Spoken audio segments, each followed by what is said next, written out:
Hi, everybody. Welcome to Practice with K Ride, my retirement vlog. I've got a gig later on today, so sometimes I wonder what should I do. Should I practice? It's not going to be a long gig. It's only going to be about an hour and a half at a retirement facility up north, and I don't really need a lot of chops. But that being said, there's no reason to blow myself out before we start playing. So what I've done is I had a student come over earlier and we kind of went through a history of the alto sax. And I found a lot of sax players that he hadn't heard of.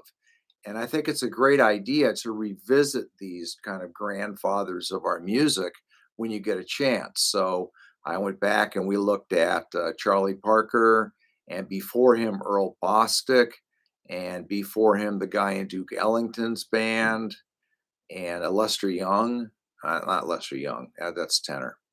God, his name's on the tip of my tongue. Anyway, we listened to all these guys and kind of went through a variety of people he hadn't heard before. We went through the 60s and caught Cannonball and caught Everett Harp and caught Charles McPherson.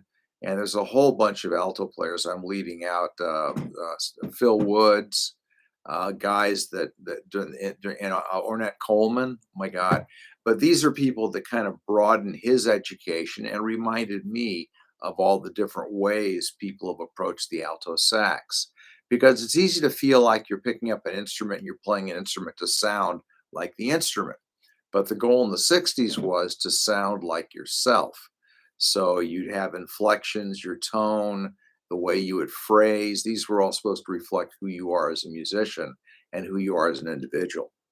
Anyway, we talked about that today and listened to that. And I'm planning to, what I normally do if I have a gig is I try and get some cardio exercise in. So I'm going to head over to the gym and probably do 25 minutes of treadmill.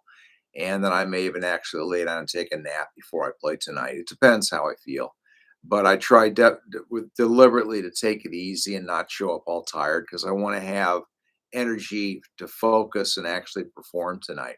We're playing at a place we played at for about 4 years with a jazz quartet, and they really give us freedom. It's wonderful. I mean, we have the freedom to play old songs like All of Me or Ain't Misbehavin', or we'll do 60s kind of pop rock stuff like we do Wine Light, which is more modern.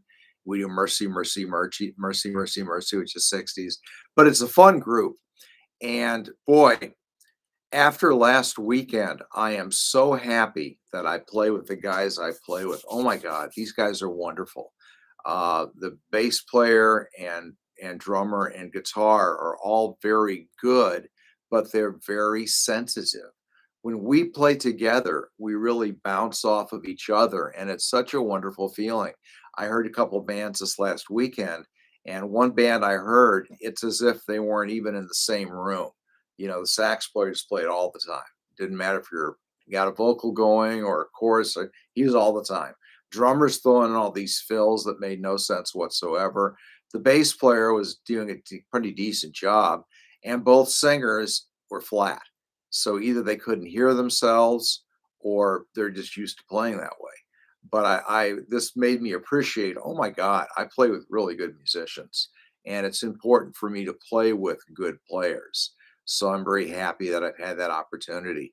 So tonight, we've got our sets. I'll do a little flute, little sax, but I'm excited about it. I view a gig as kind of like a recording. We're doing a recording on Saturday, but I view a gig as a snapshot into where I am as a musician today. It's not like this is the epitome of my career. Listen to how fast I can play, or here's a lick I learned last Friday. How about that? No, when I present, I'm presenting me at this point in time because there's things I can't do yet. There's things I can do now that I couldn't do a year ago. So there's a lot of changes as my career progresses in music. And the same thing will happen for you if you're playing. You'll notice that over the months and the years, your own playing will change based on who you play with and how much energy you put into playing better. And I discovered something pretty important. I was playing lots and lots of fast scales. And man, that doesn't always translate. I had a rehearsal last night. We did some soloing, and I couldn't pull a solo out. I had done so many things with the horn. I couldn't sit down and play a cohesive phrase that I could turn into a solo. So today's practice is strictly some licks and phrases and maybe a little bit of chord work, but I'm not doing my scale stuff because I don't want to throw that in. And for me, whatever I practice does affect what comes out of the horn later on that day or the next day, within that week. So it really does change what happens with the horn. So I'm excited. We actually have a gig. Things are starting to come back.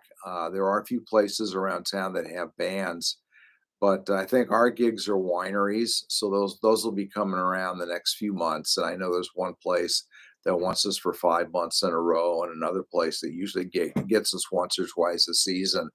And we had our finger in a bunch of pies around Sonoma County. But I'm grateful that we play it all. I mean, I've been doing this now for 40 years, 45 years playing out, and with this band for 20 plus. So I'm very grateful. My convalescent gigs just started up again, so I'm excited about that. Monday, I played for the folks with my Bluetooth speaker, and we put Pandora on, and off we went to the 60s rock and roll, and that was fun. That is so much fun. And it is so much, it's nice to have control over the musical situation. It really is. I mean, it makes me sometimes think I should be more of a leader and actually lead a band. That's crossed my mind. But that'll be a focus of another video. So that's what's going on with me today. Resting up for a gig, trying to listen and feed myself musical ideas, feed myself the history of my horn. I think it's crazy to play an instrument and not know all the people that came before you that played it and had their own little niches and successes in the history and the lineage, as it were, of your instrument. Who's your grandfather, who's your great grandfather. So I think that's fascinating. And I did that with one of my students. They came in and listened to guys. And some people this my student didn't like. So he heard Ornette Coleman and I don't understand. I don't like that. Or I played some hardcore jazz with Steve Coleman and he didn't like that. But I thought it was important that he be exposed to it anyway and just understand that these people were at this point in time trying to push forward the boundaries of music and of their own instruments. So I find that fascinating. Anyway, I wish you the best of luck with whatever you're working on. I hope you have your own projects. Even better if you have your own workbook or a notebook. I keep a notebook where I put down notes of what am I working on, what's my next step, what's my progress. And as I've said in many videos, I pay attention to what am I doing physically, what am I doing socially, what am I doing with my passions, and what am I doing mentally to stimulate, keep myself going basically in retirement. All right, I wish you the best. I hope you're out there playing. And gosh, I can't tell you enough. If you want to play and you don't have an opportunity, get a Bluetooth speaker and get Pandora and go to your local rest home and tell them, hey, I do a music show. Can I do an hour a week and see if you like it? And I guarantee you, these people get so few visits. If you're there and you're presenting music and you start talking to the people and you create an atmosphere, and for an hour they're not in their wheelchairs or they're not in their gurneys, they're in the middle of a music show that's fun and exciting, and you take them back to their memories. And I always ask them, okay, we're playing uh, a Beach Boys song. What were you thinking, or what were you driving when you heard this song? Where were you living? Who is your next door neighbor? Who is your best friend? So you're trying to stimulate all the memories that this single song brings out. And that's exciting. I love doing that. Absolutely love doing that. All right, guys, have yourself a wonderful week, and I'll talk to you soon. Bye now.